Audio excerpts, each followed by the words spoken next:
Fala, oitavo ano, beleza? Galera, antes de começar, eu já adianto pra vocês que vocês vão ouvir uma musiquinha de fundo, tá? Carlinhos hoje tá pegando fogo, entendeu? Tá o dia inteiro assim. Ou eu gravava, ou esperava ele parar, ou eu gravava. Eu resolvi gravar, tá? Então olha só, eu vou finalizar um conteúdo importante sobre a América, continente americano, beleza? E depois eu vou corrigir nesse mesmo vídeo a nossa revisãozinha. Eu não passei para vocês a revisão em sala porque não deu tempo, mas as questões vão estar aqui embaixo na descrição desse vídeo, tudo bem? Então vocês anotem depois. Show, gente? Vamos lá, galera, olha só. Continuando nossa conversa sobre a América, falar agora rapidamente sobre os aspectos naturais desse continente tão grande, tão importante, tão vasto, tá? Primeiro tópico aqui fundamental, relevo. Pessoal, primeira forma de relevo interessante a se comentar sobre o continente americano são as planícies costeiras. Galera, a questão é a seguinte: a gente está falando da porção oeste da América, do litoral do Pacífico. Basicamente, esse iniciozinho do relevo é como está posto aí, são planícies, onde nós temos inclusive algumas vegetações, alguns plantios, pessoas que moram nessa região também. E depois da planície costeira, a gente vai começar a perceber uma elevação muito substancial desse relevo, beleza? Tem um mapa aqui maneiríssimo que eu quero mostrar para vocês. Não aqui. Olha só, vou focar principalmente nessa porçãozinha aqui da América do Sul, que eu consigo mostrar por esse mapa, inclusive até melhor. Olha só, percebam comigo, como que na porção oeste da América do Sul, e aí eu estou focando na América do Sul, mas isso se estende por todo o continente americano, tá? Pegando central e norte também. Nós temos algumas porçõezinhas verdinhas aqui no canto, estão vendo? Essa porçãozinha oeste, pequenininha, são as planícies que eu estou conversando com vocês, beleza? Depois, galera, a segunda parte desse relevo vai ser basicamente os relevos montanhosos. A segunda estrutura de relevo que nós vamos ter são os relevos montanhosos que continuam na porção oeste do continente americano. Destaque: Cordilheira dos Andes, Sierra Madre e Montanhas Rochosas. Galera, Cordilheira dos Andes é América do Sul, Sierra Madre pega América do Norte e América Central, e montanhas rochosas com grande presença na América do Norte. Tá? Pessoal, esse relevo montanhoso na porção oeste do continente americano, que segue as planícies costeiras, basicamente se desenvolveu a partir do encontro de placas tectônicas. Então, a placa tectônica sobre a qual está o continente americano se encontra com a placa tectônica do Pacífico. A partir desse encontro, nós vamos ter a formação de cadeias montanhosas, essa porção oeste do continente americano. Beleza? Vamos voltar lá para a nossa imagenzinha da América. Olha só, estou percebendo que ao mesmo tempo que nós temos uma porção muito limitada a oeste desse continente, que são as planícies litorâneas, logo do lado nós temos essa porção brancona aqui, ó, grandona. Você consegue perceber que essa porção branca ela é mais alta, tem uma altimetria maior. Pessoal, essa porção do continente é esse tipo de relevo mais montanhoso, um relevo formado a partir do encontro convergente de placas tectônicas. Aqui, nessa figura em específico, nós temos o desenho da Cordilheira dos Andes. Essa porção brancona aí, grande, é a Cordilheira dos Andes, galera. Beleza? E olha só, esse mapa mais geralzão aqui do continente americano, ele nos mostra isso. Ó, Cordilheira dos Andes. E olha a legenda, né? Quanto mais escuro, mais alto é o relevo. Já percebendo que passando por toda a porção oeste, saindo da América do Sul, pegando a América Central, chegando na América do Norte, México, Estados Unidos, Canadá, nós temos as Montanhas Rochosas, Sierra Madre. Galera, toda essa porção oeste da América, do continente americano é composto por essas estruturas de relevo mais altas por conta desse encontro convergente de placas tectônicas que eu acabei de falar, beleza? Então já comentamos sobre duas formas de relevo aqui do continente americano: planícies litorâneas e estruturas de relevo montanhosas, tá? Com uma altitude mais expressiva, as duas na porção oeste do continente, beleza? Voltando aqui para nossa partezinha escrita. Agora, indo para a terceira forma de relevo, nós temos os planaltos e depressões. Essas estruturas de relevo já estão na porção central do continente.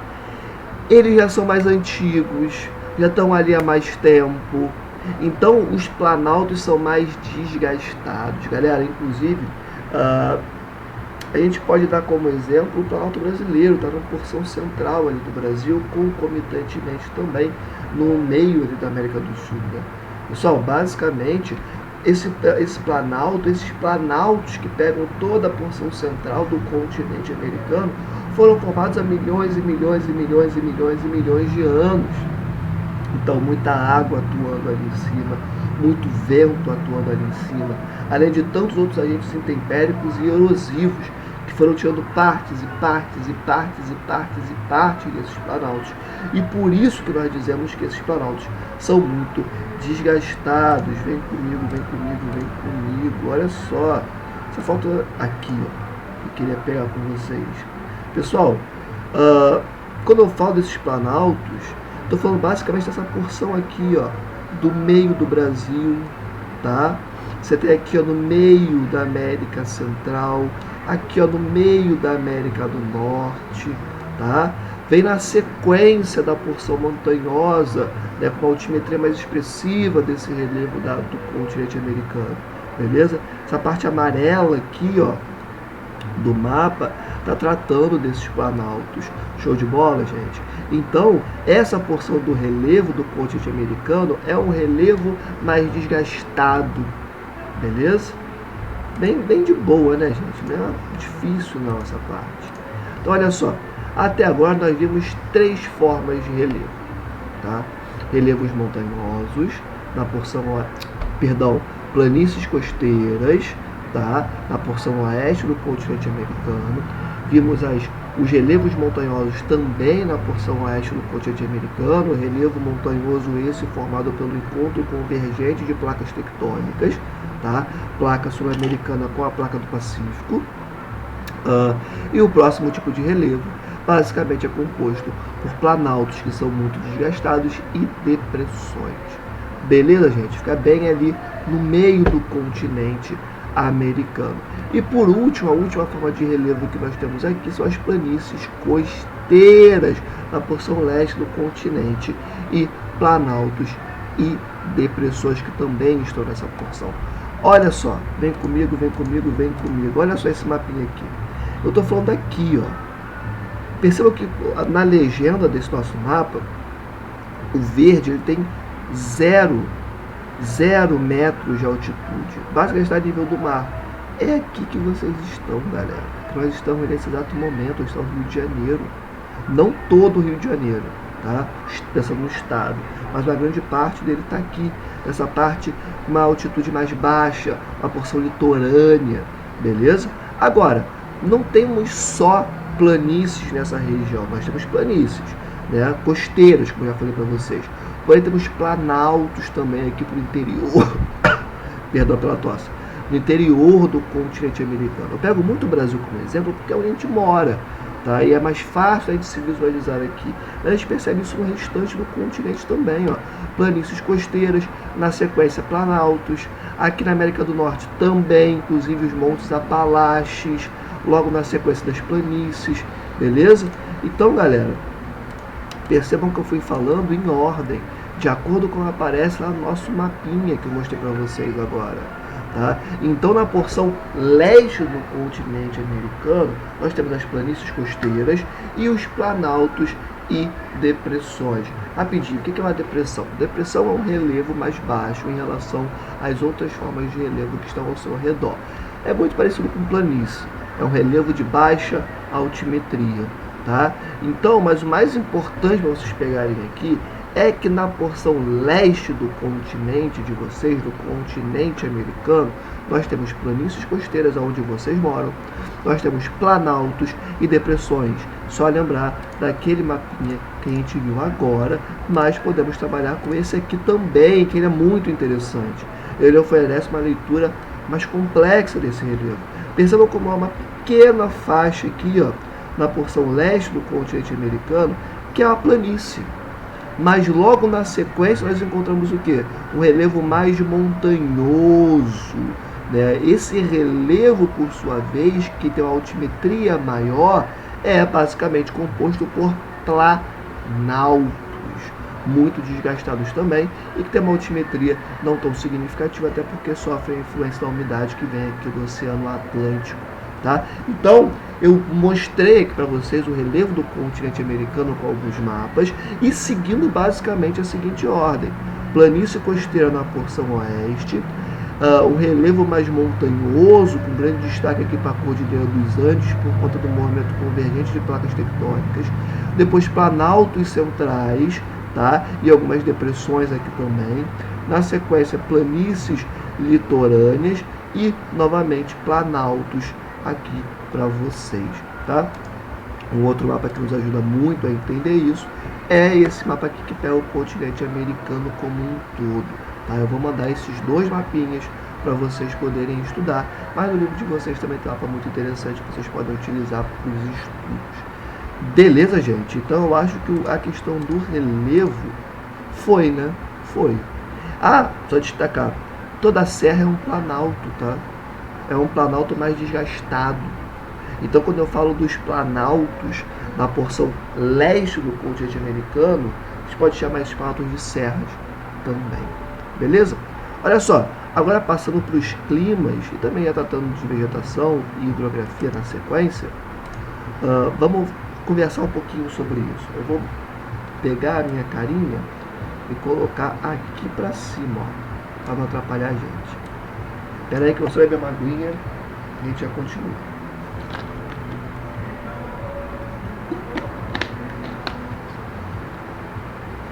Pessoal, continuando aqui, agora falando sobre climas do continente americano. Pessoal, vocês viram naquele mapa que o continente americano ele é grande pra caramba, né? É um continente muito grande. De norte a sul, ele pega várias latitudes. E pessoal, conteúdozinho de 7º ano, vocês já viram isso comigo, inclusive. Pessoal, o nosso planeta, por conta dele ter um ângulo de rotação inclinado, vamos lembrar, a Terra ela não gira assim no espaço, ela gira assim, beleza? Tortinha.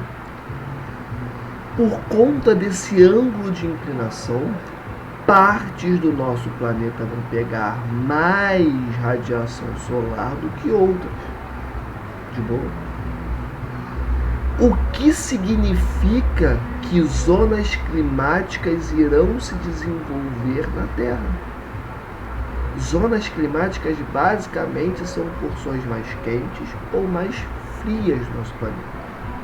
Quanto mais próximo da linha do Equador está uma localidade, mais quente ela é. E quanto mais afastado da linha do Equador, mais fria é essa localidade. Ou seja, quanto menor a latitude de um ponto, maior a sua temperatura, enquanto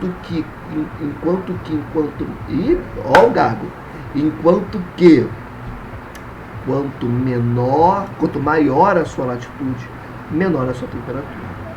Vou repetir porque eu gaguejei no meio. Quanto menor a latitude de um ponto, maior a temperatura deste ponto. Quanto maior a latitude de um ponto, menor é a sua temperatura. Beleza? Ou seja, basicamente estamos tratando aí de zonas térmicas. E aí a gente entra naquele papo de zona tórrida ou intertropical, também conhecida como tropical, zonas temperadas do norte e do sul, zonas polares, a zona polar ártica e antártica, beleza? Já vimos isso no sétimo ano, fazendo uma recapitulação aqui bem rápida com vocês quanto a isso. Mas o mais importante é o seguinte: o continente americano ele é tão grande, tão grande, tão grande, tão grande, tão grande, que ele passa por várias zonas climáticas, ou seja, ele passa por várias latitudes. Existem países dentro do continente americano, como é o caso do Brasil, que são muito quentes. E existem países, como é o caso dos Estados Unidos, que dependendo da porção ali do país em que você está, você vai ter um frio muito grande. Se você tiver uma porção dos Estados Unidos que tem uma latitude muito alta, o frio vai ser muito significativo.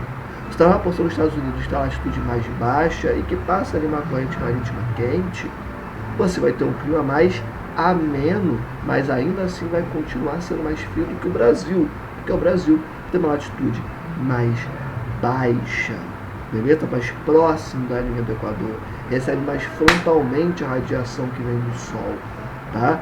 Então, em virtude do continente americano passar por várias zonas climáticas, nós vamos ter vários tipos de clima dentro deste continente. E até coloquei aqui como exemplo na parte escrita, né? Quando a gente fala de zonas climáticas, que zonas climáticas são essas? Zona intertropical e temperada do norte e do sul. São essas três regiões, né, pelas quais o continente americano se estende. Tranquilidade? E aqui alguns exemplos de climas que nós temos no nosso continente. Clima frio de montanha, aí destaque para as estruturas de relevo mais altas, né, pela Cordilheira dos Andes, e que nós vamos ter esse clima frio de montanha. Vamos ter o clima subtropical, região sul do Brasil, que não é nem temperado e nem tropical, o clima é subtropical, com um pezinho em cada um dos tipos de clima. Por quê? Porque a região do sul do Brasil ela tem uma latitude maior, logo se afasta mais da linha do Equador, então recebe menos perpendicularmente os raios solares, então os climas são mais frios, mas não tão frio quanto um clima temperado, mas também não tão quente quanto um clima tropical. Então o sul ele tem um clima subtropical, beleza? O clima semiárido, o exemplo é o sertão nordestino. Clima tropical, toda a região litorânea aqui do Brasil, Rio de Janeiro, por exemplo. Equatorial, região norte do nosso país, Amazônia, tem um clima equatorial muito quente, muito úmido, evapotranspiração muito grande, formação de massas de ar com muita expressão, beleza? Então, esses são alguns exemplos de climas que nós temos no continente americano, mas existem muitos outros, tá? Esses são alguns dos principais. Mas, só recapitulando, por que o continente americano tem tanta variedade climática? Por conta da sua extensão latitudinal. Show de bola? De boa, né, gente? Agora falando sobre vegetação, deixa eu ajeitar aqui para vocês. Pronto. Galera, eu não falei que o continente americano tem uma variedade muito grande de climas por conta da sua extensão latitudinal? Pessoal, se nós vamos ter vários climas nesse continente, nós também vamos ter vários tipos de espécies vegetais. Beleza? Nós vamos ter uma variedade muito grande de paisagens vegetais. Porque em países com climas mais frios, teremos espécies vegetais adaptadas para localidades de climas mais frios, como coníferas, como pradarias, como... me fugiu o nome agora, como tundras, lembrei, beleza? Em países temperados, vamos ter vegetações mais adaptadas a esses países temperados. Em países mais quentes, vamos ter vegetação mais adaptada a essas características climáticas. Aí pega Brasil como um exemplo muito forte, tem a Amazônia, a maior floresta equatorial do mundo, Mata Atlântica, floresta tropical, tem a Caatinga, vegetação típica de regiões muito quentes e secas. Caatinga localizada no semiárido nordestino. Tem o Cerrado aqui na porção central do Brasil. Também uma vegetação adaptada a uma região mais seca, como é o centro-oeste brasileiro. Temos os pampas, temos as araucárias no sul também do Brasil. Então, quando a gente pensa em América, a gente pensa em diversidade, em absolutamente tudo. Se nós temos uma grande diversidade climática por conta da extensão latitudinal desse continente, nós também teremos uma grande diversidade de paisagens vegetais, de tipos de vegetação. Porque um dos elementos fundamentais para o desenvolvimento da vegetação é o clima. Se tem variedade de clima, tem variedade de vegetação, de espécies vegetais. Tranquilidade, gente, essa relação entre clima e vegetação é muito importante, tá? Acho que eu já falei sobre tudo, né? Tá aqui escrito. Um ponto que eu esqueci de comentar. Quando pensamos na vegetação do continente americano, e aí eu tenho que dar um destaque muito grande para a América Central e a América do Sul, e um pouquinho ali do México na América do Norte, tá? Em que a vegetação dessas porções do continente americano basicamente estão sendo ameaçadas pelo agronegócio.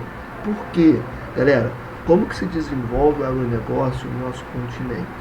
Basicamente, os agentes do agronegócio, as pessoas, os agricultores, né, os donos de grandes propriedades do agronegócio, chegam em terras da Amazônia, por exemplo, desmatam e no local colocam pecuária e plantio de soja.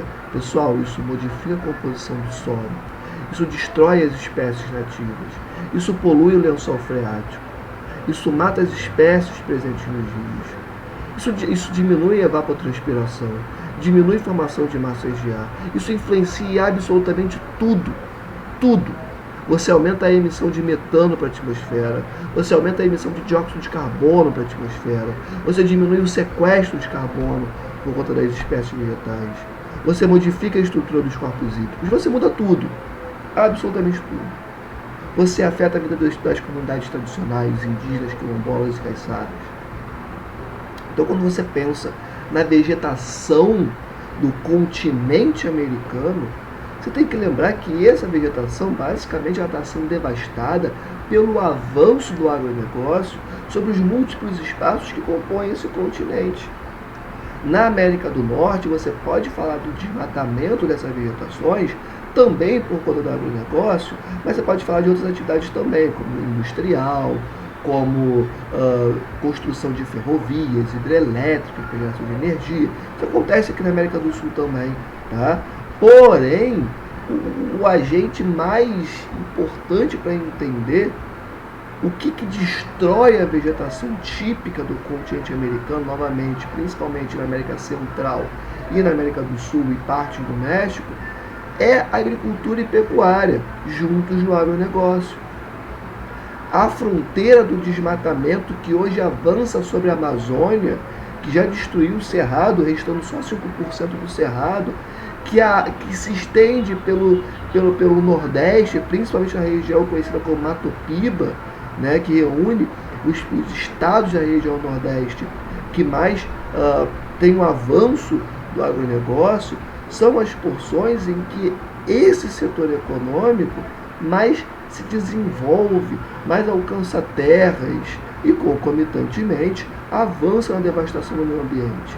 Quando você pensa nas queimadas na Amazônia, que não foram normais, simplesmente não foram, muita presença em 2020, 2021 principalmente, pode ter esse debate também para o Pantanal e para outros biomas ao longo do Brasil.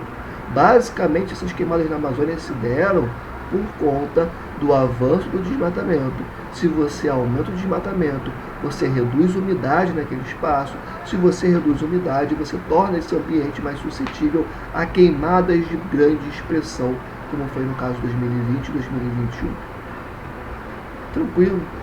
Então, fizemos aqui um bem bolado sobre a vegetação no continente americano, lembrando que assim como nós temos diversidade climática, temos diversidade de espécies vegetais por conta da extensão latitudinal do nosso continente, e lembrando sempre que essa vegetação é ameaçada por conta do agronegócio, principalmente pensando em pecuária e plantio de soja voltados para a exportação.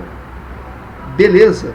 Como alguns exemplos de espécies vegetais que nós temos aqui no continente americano, podemos citar a floresta amazônica, que é a maior floresta equatorial do mundo.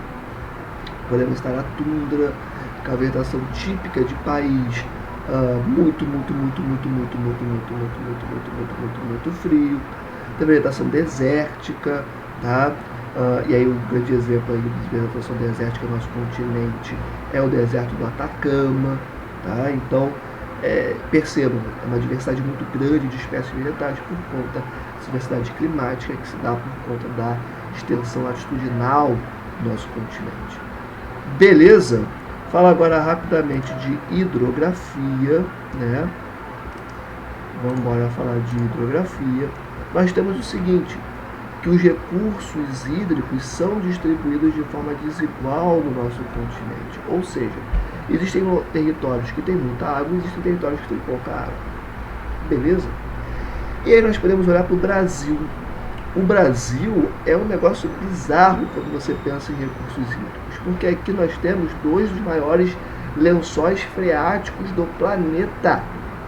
Nós temos o aquífero Alter do Chão, temos o aquífero Guarani, temos aí já saindo do Brasil e indo para a América do Norte, temos os grandes lagos na divisa dos Estados Unidos com o Canadá, que são muito importantes porque ali nos grandes lagos você tem um grande transporte de produtos, se utilizando de rios que se comunicam com os grandes lagos e exportam os produtos pelo Oceano Atlântico.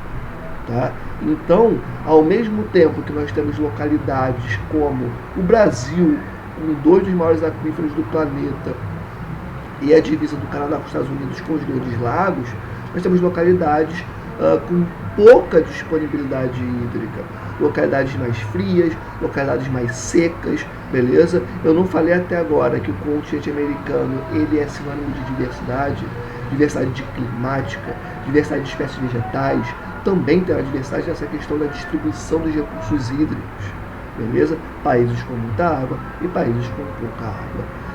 Tranquilidade, gente. E o que afeta essa hidrografia desses países? O que afeta a distribuição desses recursos hídricos para esses países? Basicamente, agronegócio, porque se você tem devastação de vegetação, você vai ter devastação das espécies vegetais que circundam as margens desses rios. Eu estou falando de mata ciliar, de mata de várzea. Já conversamos bastante sobre isso também no ano passado. Pessoal, esses tipos de vegetação são fundamentais para sustentar as margens desses rios, para evitar depósitos de sedimentos no leito desses rios. Beleza? Então, esses tipos de vegetação são fundamentais para que o rio continue existindo. Se você avança com o arco do desmatamento, que já conversamos aqui sobre, você vai afetar diretamente na estabilidade desses corpos hídricos, na própria existência desses corpos hídricos, dessas bacias hidrográficas, desses rios. Tá? E além disso, temos também a utilização das águas desses rios para geração de energia hidrelétrica. Pessoal, energia hidrelétrica basicamente se dá a partir da construção de barragens que retêm a água. E se você constrói uma barragem para reter água, do outro lado da barragem, você tem uma realidade em que o fluxo desse rio vai ser controlado. Em alguns momentos você libera mais água, em outros momentos você libera menos. De qualquer forma, isso afeta na saúde dos rios, isso afeta na saúde dos corpos hídricos e também pode levar a um processo de seca desses rios. Beleza? Então fizemos aqui uma olhada geral nos aspectos naturais do continente americano, falando de relevo, vegetação, hidrografia, clima, beleza? Fiz um resumo aqui, uma olhada geral de um trabalho absurdo, mas consegui, tá? Trouxe aqui para vocês e agora podemos passar para a nossa revisão para a V2. Vou dar uma pausa aqui e na volta eu já venho com as questões. Então até daqui a pouco. Fala galera, opa, pronto. Fala galera, voltei. Agora só eu aqui na tela, porque eu vou comentar com vocês as questões. Beleza? Só lembrando, essas questões vão estar aqui embaixo na descrição desse vídeo e também vou pedir para que algum colega de vocês envie pelo WhatsApp essas questões.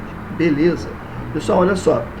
A primeira questãozinha da nossa revisão, eu vou olhar aqui para o lado de vez em quando, porque minha colinha está aqui, tá? Vamos lá. Primeira questão. Apresente as duas formas de regionalizar o continente americano. Vimos isso em sala. Tá? Vamos lá. Qual é a primeira forma de regionalizar o nosso continente? Pessoal, a primeira forma é a regionalização geográfica. Essa regionalização vai dividir o continente em América do Norte, América Central e América do Sul. Galera, essa é a regionalização que vai considerar uma série de aspectos, uma série de elementos para dividir o nosso continente. Como, por exemplo, relevo, clima, vegetação, beleza? População, atividade econômica. Pensa só, para facilitar o seu entendimento. Em geografia, nós não vemos várias coisas em sala. Questões relativas à economia, relativas à política, relativas à vegetação, relevo, clima, correntes marítimas, biomas, domínios morfoclimáticos, Guerra Fria, aspectos políticos, né? Guerra Fria, globalização e por aí vai. Em sala de aula, nas nossas aulas, nós não falamos de vários temas. Portanto, na regionalização geográfica do continente americano, também serão elencados, selecionados, uma série de elementos para regionalizar esse continente. Beleza? E é essa regionalização que vai dividir o continente em América do Norte, América Central e América do Sul. Beleza? A segunda forma de regionalização que nós conhecemos é a sociocultural. Essa regionalização, como o próprio nome já diz, vai considerar elementos culturais para dividir o continente. Essa regionalização vai dividir a América em América anglo-saxônica e América Latina. Beleza? A América anglo-saxônica basicamente vai ser composta pelos países do norte, mais especificamente Estados Unidos e Canadá. Tá? Porque o México, que geograficamente faz parte da América do Norte, aqui ele vai fazer parte da América Latina. Por quê? Porque o México foi colonizado por povos latinos. Vamos ver isso com mais calma. A América anglo-saxônica, ela tem esse nome porque ela foi colonizada lá atrás por povos anglo-saxões, basicamente ingleses e descendentes de alemães. Beleza? Nessa região da América anglo-saxônica é a porção do continente em que há o maior nível de desenvolvimento econômico, tecnológico, Estados Unidos e Canadá. É a América desenvolvida. A América Latina é a porção do continente que foi colonizada por povos latinos. Professor, mas o Brasil foi colonizado por portugueses e está falando que ele faz parte da América Latina. Mas latina vem de latim, portugueses não falam língua portuguesa. Pois bem, tanto o português como o espanhol tem como base, como raiz dos dois idiomas, o latim. Por isso que são considerados línguas latinas. E os povos que colonizaram essa porção do continente americano são considerados como povos latinos. Também vai para o italiano, tudo bem? A raiz deles é o latim. Beleza? Então, quais são as duas formas de regionalização do continente americano? Regionalização geográfica, que divide a América em América do Norte, Central e Sul, América do Sul, que vai considerar uma série de elementos como relevo, clima, vegetação, economia e por aí vai, e que a partir desses elementos vai dividir o continente. A segunda forma de regionalização é a regionalização sociocultural. Essa regionalização vai dividir a América em América anglo-saxônica e América latina. A América anglo-saxônica, basicamente colonizada por povos anglo-saxões, basicamente ingleses, tá? E a América Latina, colonizada por povos latinos, basicamente espanhóis e portugueses. Beleza, gente? Muito de boa, muito tranquilo, né? 2. Comente sobre a relação entre a natureza e a agricultura no continente americano. Pessoal, eu conversei sobre isso agora há pouco aqui na nossa aula, né? Quando a gente pensa na relação entre agricultura e natureza no continente americano, a gente tem que lembrar que, obviamente, que existem propriedades em que se desenvolve uma agricultura familiar, produções agroecológicas, temos agroflorestas, que são produções que se articulam muito bem com a natureza e que não desenvolvem um impacto ambiental tão significativo, nem de longe tão significativo.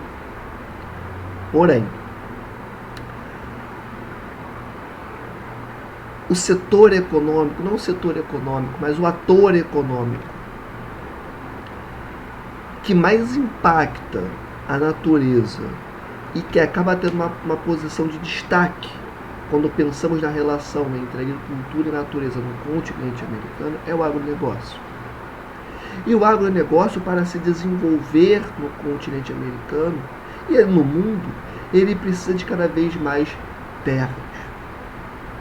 O que significa dizer que dentro disso teremos desmatamento? Para que desmatam? Para colocar em cima a pecuária, plantios monocultores voltados para o mercado externo. Estou falando de produção de soja, milho. Perceba, soja, milho. Quando a gente pensa no agronegócio, ele não produz uma variedade gigantesca de espécies agrícolas que vão alimentar o povo brasileiro. Não.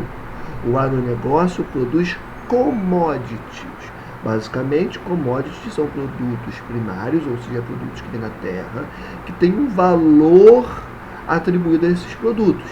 Então, o agronegócio produz soja, porque soja é um produto primário muito valorizado no mercado externo, principalmente pensando no mercado chinês. Tá? Então, é isso. Quando a gente pensa na relação entre a agricultura e a América Latina, temos que lembrar que o ator econômico dentro da agricultura que tem mais destaque é o agronegócio. E a forma como ele se relaciona com a natureza é basicamente a partir de desmatamento para colocar em cima de onde existia anteriormente espécies vegetais nativas, pecuária e plantios monocultores voltados ao mercado externo. Eu estou falando basicamente de soja, milho, e basicamente é isso. Soja, milho. Existem outras espécies agrícolas? Claro que existem, mas o ponto é lembrar que o agronegócio produz um tipo de espécie agrícola voltado para o mercado externo a partir de desmatamento.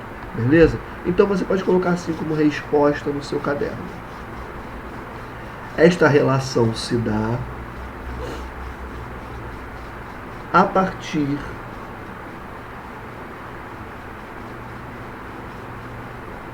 da postura predatória do agronegócio frente à natureza do continente americano, vírgula, considerando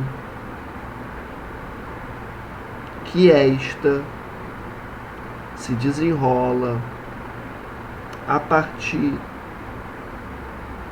do desmatamento. Ponto final. Tranquilo, gente? Vamos para a questão de número 3. Comente sobre a globalização e a forma como a produção se dá neste período. Pessoal,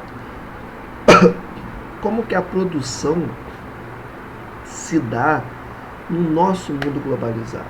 Pessoal, não existe mais aquele processo produtivo característico do século XX, em que, por exemplo, a Ford desenvolvia parques industriais gigantescos para produzir os seus carros. Hoje em dia, uma empresa multinacional, ela possui a sua sede no seu país de origem, que geralmente é um país desenvolvido.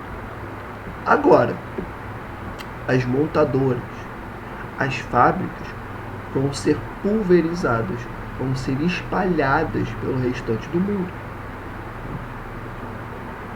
Então, nós vamos ter, por exemplo, uma Nike da vida, uma Apple, uma Gucci, tendo as suas sedes, o centro pensante, os melhores cargos, que recebem os melhores salários, quem vai pensar a tática global da Nike, como que ela vai produzir a nível global, como que ela vai pensar táticas de inserção em mercados no mundo inteiro. Essas pessoas, basicamente quem faz a Nike existir, quem organiza a Nike a nível global, e aí você pode colocar Nike, Apple, Gucci, todas essas grandes marcas norte-americanas e também europeias, enfim, as grandes empresas multinacionais do mundo desenvolvido, do norte global, possuem as suas sedes nos seus países de origem. Os melhores salários, os melhores postos de trabalho continuam estando nas sedes dos países desenvolvidos. Agora, as montadoras estão espalhadas pelo mundo. Você vai ter a montadora da Nike no Sri Lanka, no Sudeste Asiático. Você vai ter empresas fornecendo serviços para a Nike no centro de São Paulo, inclusive com mão de obra semi-escrava, diga-se de passagem. O mesmo para a Gucci, que vai se utilizar também de mão de obra semi-escrava no Sudeste Asiático, e tantas outras empresas ao redor do planeta. Então, hoje em dia, a produção na globalização, ela se dá em rede, onde a sede das empresas permanece nos países desenvolvidos e as suas montadoras são distribuídas pelo mundo inteiro. E eu não falei que a produção se dá em rede? Teve uma rede de pescador, que ela tem vários nozinhos. É como se cada país que compõe o processo produtivo de uma Nike fizesse parte, fosse um nó dentro dessa rede. Beleza? Então, pensa numa rede de pescador. A produção das empresas multinacionais se dá em rede, onde cada um dos nós que compõem essa rede são um país que faz parte desse processo produtivo. Tranquilo? Então escreve aí como resposta: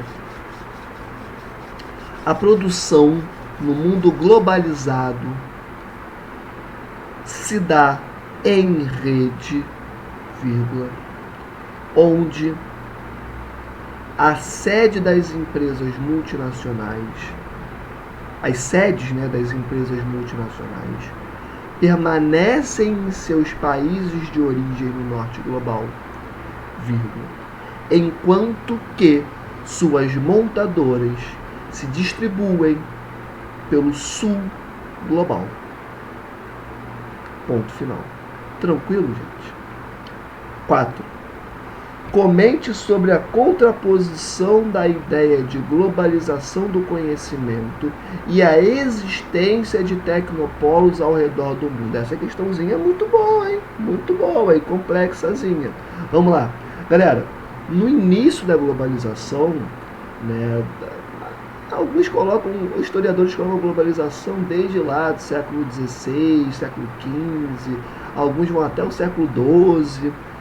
Para a geografia, nós entendemos que a globalização ela se desenvolve como tal a partir da década de 80. Final da década de 80 e início da década de 90. Tá? Então, quando eu falar aqui início da globalização, eu sou geógrafo. Então, entendam que a minha forma de avaliar vai ser a da geografia.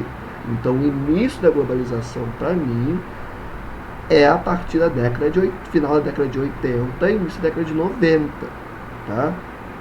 Então, o início da globalização, lá no início, com muita força na década de 90, e depois esse papo vai se estender para o início do século XXI, com o crescimento da internet, principalmente, tinha muito uma conversa de vivemos em uma aldeia global, onde o conhecimento é compartilhado, todos vão ter acesso a conhecimento, algo muito democrático.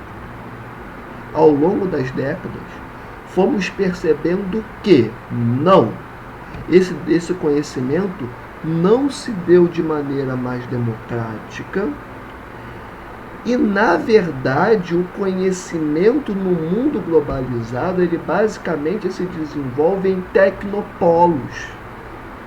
O que são tecnopolos? São porções dentro de países em que nós temos as melhores universidades, os melhores centros de pesquisa, uma série de empresas envolvidas ali também nessas localidades. Por quê? Porque você tem uma grande universidade, tem um grande centro de pesquisa, todos os avanços científicos, tecnológicos desenvolvidos ali depois são utilizados por essas empresas na produção de produtos. Tranquilo? Pega os Estados Unidos da América, que eu acho que são o melhor exemplo para isso.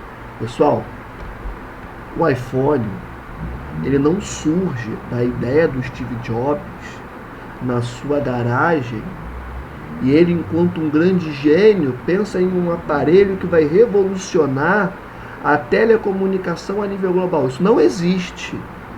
Isso é história de filme de sessão da tarde. O iPhone, ele vai se utilizar de uma série de pesquisas que se desenrolavam nas principais universidades estadunidenses e nos principais centros de pesquisa estadunidenses, financiados pelo exército norte-americano, ou seja, pelo Estado, pelo governo norte-americano. O que a Apple faz depois é pegar essas pesquisas e aplicar na construção de produtos, nesse caso específico, o iPhone. Se a gente quiser ir mais além, a própria tela touch dos smartphones, ela surge a partir de pesquisas financiadas pelo Estado britânico no início do século XX. Pessoal, início do século XX não. Na primeira metade do século XX, se eu não me engano, década de 60. Ou seja, o que nós percebemos no mundo globalizado? Que o conhecimento, ele não se dividiu pelo mundo, ele não se espalhou pelo mundo de maneira igualitária, democrática. Não, o conhecimento basicamente se desenvolve no nosso mundo globalizado em tecnopolos, que são essas localidades em que há uma conexão muito grande entre universidades, centros de pesquisa, empresas estatais e empresas privadas. Beleza? Professor, mas por que o conhecimento ele não se distribuiu de maneira igualitária pelo mundo? Galera, porque para que você se insira no mundo globalizado, você tem que ter, um telefone celular, E tem que ser um telefone que minimamente funcione bem, para você não ficar engasgando, vivendo com travamentos ali, né? Então um telefone celular razoável, um plano de internet razoável, 3G, 4G, daqui a uns anos 5G, um Wi-Fi na sua casa, ou seja, um plano de internet para sua casa também minimamente razoável. Aí vai um computador para você fazer um trabalho ou se envolver mais profundamente na globalização. Pessoal, tudo isso aqui é dinheiro, é grana. E a realidade da população do país de vocês não é ter esse dinheiro todo.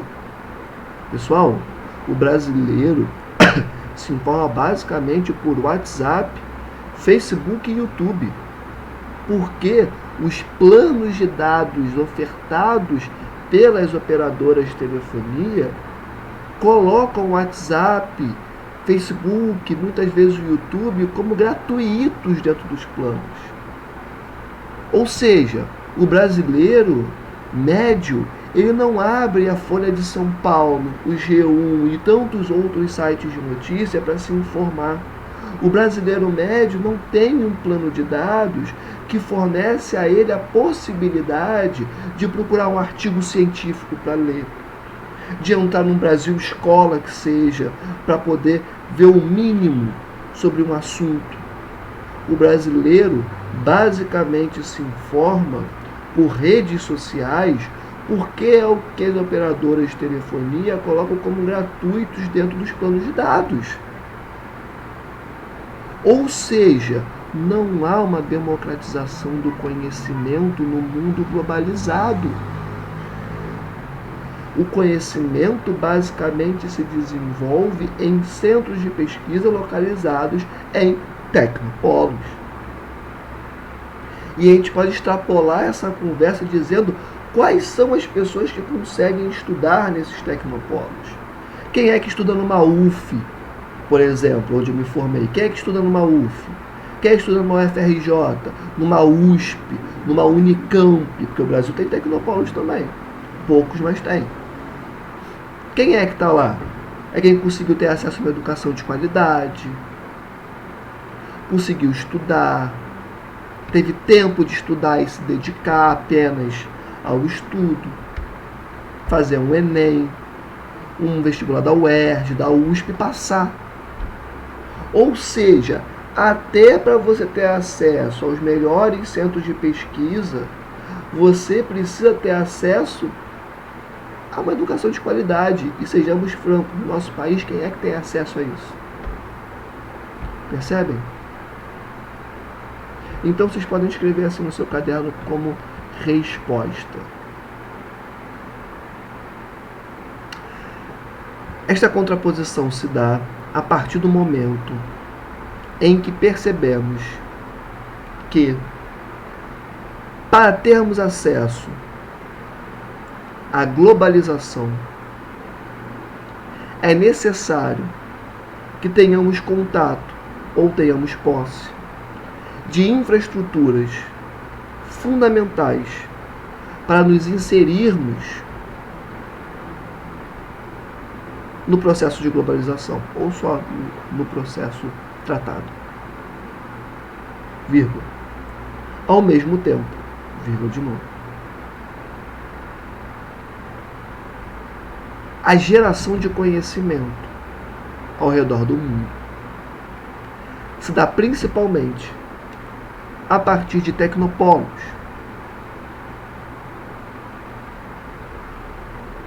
vírgula, onde poucas pessoas conseguem ter acesso ao conhecimento desenvolvido nessas localidades. Ponto final. Tranquilo, gente? Questãozinha muito boa. Vamos para a questão agora de número 5. Explique por que o Estado Nacional vem perdendo força desde o século passado. Pessoal,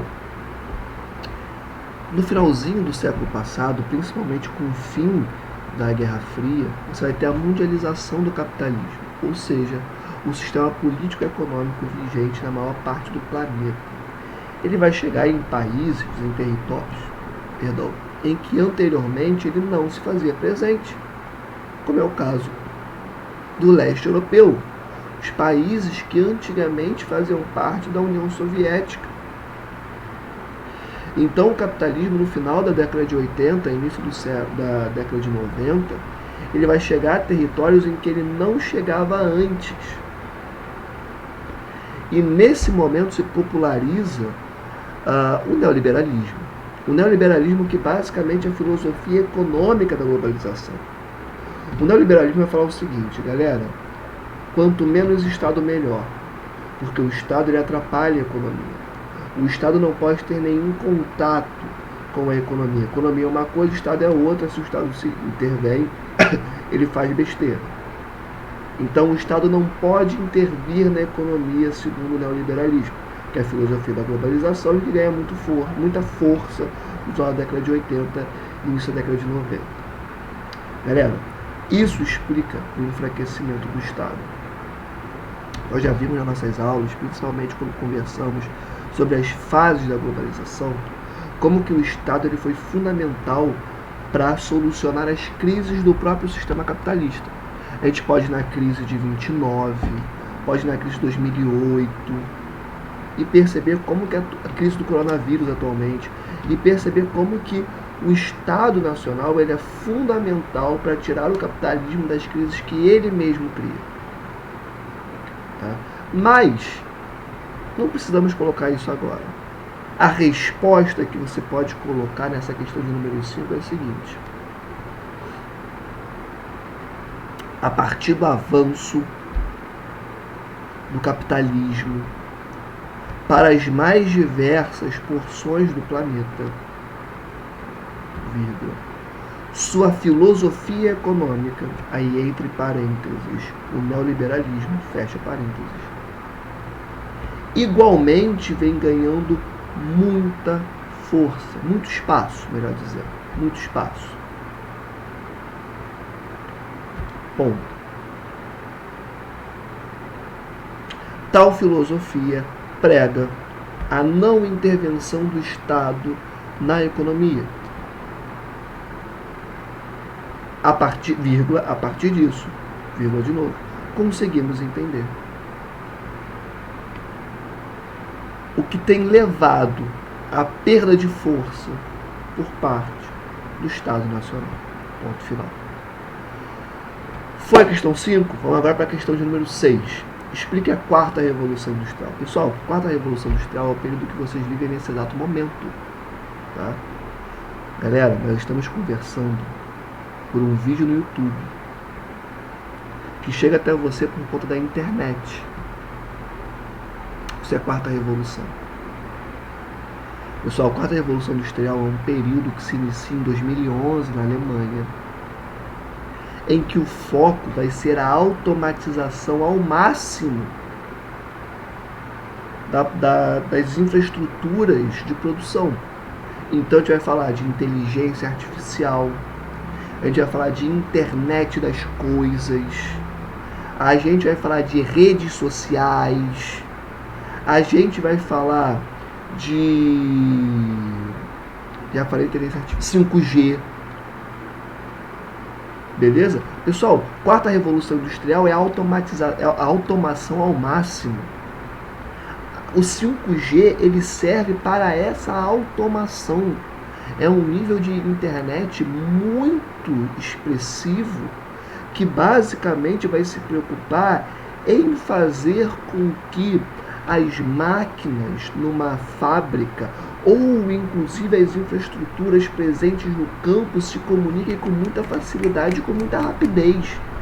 Então pensa no campo. A partir do 5G, você, por meio de um aplicativo, você já norteia a sua produção dizendo que o seu trator vai ligar às 7 horas da manhã e assim que ele terminar o seu trabalho às 9, por exemplo, a sua colheitadeira já vai começar a atuar. Na sequência, os drones já vão começar a levantar voo, jogando agrotóxicos por toda a sua produção. Vocês percebem isso? É um nível de automação violentíssimo. Isso é a quarta revolução industrial. tá? Quando você pensa na Alexa que você tem na sua casa, a Alexa é uma inteligência artificial. Você consegue conectar a Alexa a uma série de eletrodomésticos smart, né? Você tem uma Alexa, por exemplo, e uma cafeteira smart, você consegue programar a sua cafeteira smart a partir da Alexa. Você vira e fala, Alexa, programe o meu café para as 7 horas da manhã. Às 7 horas da manhã, a sua cafeteira smart vai estar fazendo café a partir de um comando que você fez para a Alexa. Ou você chega na sua casa e fala, Alexa, acender a luz. Ela acende a luz do seu quarto. Alexa, liga a televisão. Ela liga a televisão do seu quarto, que também é smart. Percebem? Isso é a internet das coisas, é tudo interconectado. Isso é automação, isso é 5G. Redes sociais. Você consegue pensar o mundo hoje em dia sem o Instagram? Sem o Facebook? Sem o YouTube? Galera, a humanidade, ela é mais ou menos, ela possui mais ou menos 8 bilhões de pessoas. São 7 bi, mas estamos quase chegando a 8. Tá? Pessoal, 2 bilhões de pessoas ao redor do mundo usam o YouTube. A quantidade de pessoas que usam YouTube no mundo é de 2 bilhões de pessoas. Redes sociais são atores globais fundamentais para entender o mundo, entender como o mundo se organiza na 4ª revolução industrial. Vocês estão me vendo aqui, ó, pelo YouTube. Isso é a 4ª revolução. Tá? Você pode colocar assim como resposta. Este período se organiza basicamente em torno da automação do processo produtivo, vírgula, da inteligência artificial, vírgula, da internet das coisas, vírgula, pela influência das redes sociais, vírgula, dentre tantos outros elementos. Ponto final. Esses que eu trouxe aqui para vocês agora são os mais importantes. E caso eu tenha esquecido de colocar o 5G nessa resposta, coloquem aí o 5G também, porque ele é fundamental. Beleza? Nós estamos presenciando o desenrolar da 4ª Revolução Industrial agora. Essa aula aqui faz parte da 4ª Revolução Industrial. Ela não existiria há 10 anos atrás. Isso aqui é produto da 4ª Revolução. Vocês estão vendo a 4ª Revolução agora, na sua frente, nesse exato momento, enquanto eu falo com você. Tá? Questão de número 7, já adianto que é a última questão, tá? Eu selecionei só 7 questões aqui que eu acho que já contribuem muito para a nossa prova. Esse vídeo já está grande pra caramba. Questão 7 é assim: o que é a globalização para Milton Santos? Pessoal, Milton Santos é o maior nome da geografia brasileira, talvez o maior nome da geografia latino-americana. É o nosso pai aqui na geografia brasileira. Tá? Milton Santos entendia a globalização enquanto um processo perverso. Por quê? Porque Milton Santos colocava que a globalização ela leva à homogeneização do espaço geográfico, retirando as rugosidades do espaço geográfico. Almir, o que é homogeneização? O que são rugosidades, pessoal? Rugosidades é um termo que Milton Santos basicamente se utiliza para falar de cultura. Então a globalização são características culturais que existem em várias localidades ao redor do mundo. Então Milton Santos vai falar o seguinte: galera, a globalização basicamente faz com que todo mundo ouça a mesma coisa, fale a mesma coisa, tenha os mesmos posicionamentos políticos. Novamente aquele exemplo. Joga pro K-pop. são indivíduos absolutamente ocidentalizados, porém vivem no Oriente, na Coreia do Sul. O tênis é um Air Jordan 1, que é feito por uma empresa norte-americana. A blusa é de uma outra empresa, é da Burberry, sei lá, que é uma empresa também do Ocidente. A calça é da Adidas, que é uma empresa alemã. O óculos é da Ray-Ban, que é uma empresa norte-americana, se não me falha a memória. O relógio é da Diesel, se não me engano, uma empresa europeia. E o telefone? O telefone é o iPhone, que é uma empresa norte-americana. Vocês percebem? Inclusive, até o estilo de música do K-pop. Em um dado momento, entra um indivíduo que começa a fazer rap. Rap nasce nos Estados Unidos na década de 80. Só na década de 70, 80. Galera, são indivíduos da Coreia do Sul que fazem um estilo de música que, para existir enquanto tal, absorve uma série de elementos culturais ocidentais e especificamente norte-americanos. Até rap tem na parada. É isso que Milton Santos fala. Homogeneização do espaço. Você retira as características culturais dos mais diversos territórios ao redor do mundo e coloca uma única forma de lidar com cultura, com política, com economia, deixando de lado as especificidades de cada país, de cada município, de cada estado, de cada bairro. Todo mundo vê a mesma coisa, ouve a mesma coisa, fala a mesma coisa, se veste do mesmo jeito. Beleza, gente? Então escreve aí no seu caderno. Para Milton Santos, a globalização é um processo perverso,